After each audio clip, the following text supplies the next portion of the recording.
Om Sai Ram. Welcome to Living Spiritually. This is a small story of Mr. Cholkar's. It also tells us how Baba's fame in Bombay was spread through kirtans and personal talks. Baba was only known in Pune and Ahmednagar, but Nana Sahib Chandorkar by his personal talks and Das Ganu through his splendid kirtans spread Baba's fame in the Bombay presidency. In fact, it was Das Ganu, may God bless him, who through his beautiful and inimitable kirtans made Baba available to so many people. The audience who came to hear the kirtans had different taste. Some liked the erudition of person performing the kirtan, his gesture, his singing, wit and humor, while some people liked his preliminary dissertation on the Vedas and the others his main stories.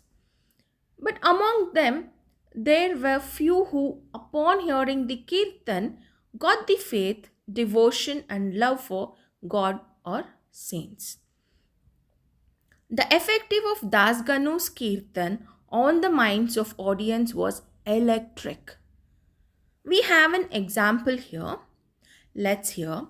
Das Ganu was once performing his kirtan and singing the glory of Sai Baba in the Kopineshwar temple in Thana.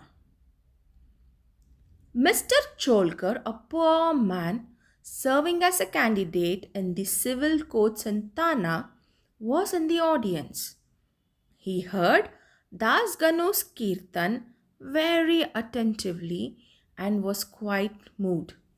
He immediately mentally bowed to Baba and took a oath, saying, Baba, I am a poor man, unable to support my family.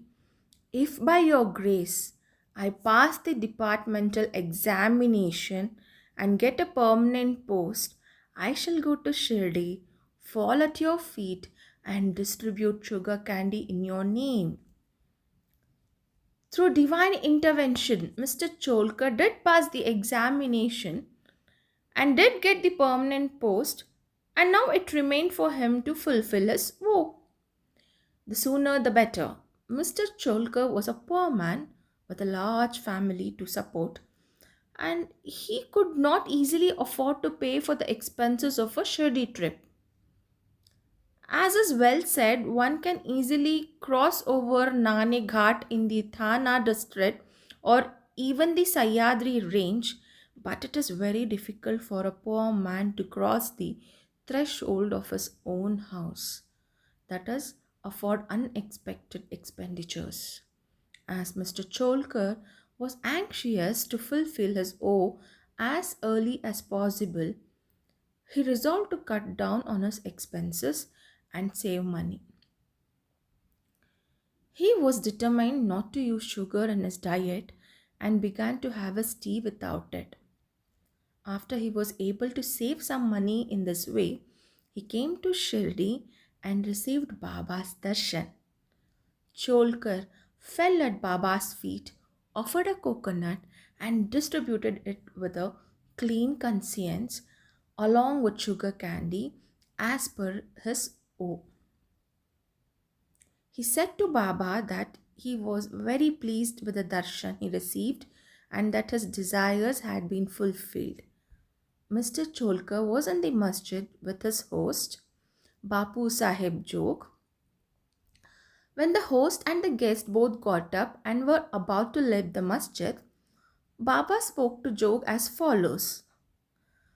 Give him cups of tea fully saturated with sugar. Hearing this magnificent or significant words, Mr. Cholkar was deeply moved. He was wonderstruck.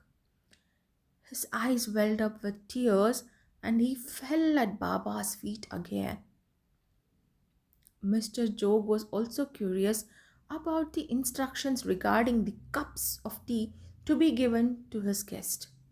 Baba wanted, through his words, To create faith and devotion in Cholker's mind, he hinted that he got the sugar candy as per Cholker's vow and that he knew about his secret determination not to use sugar in his diet.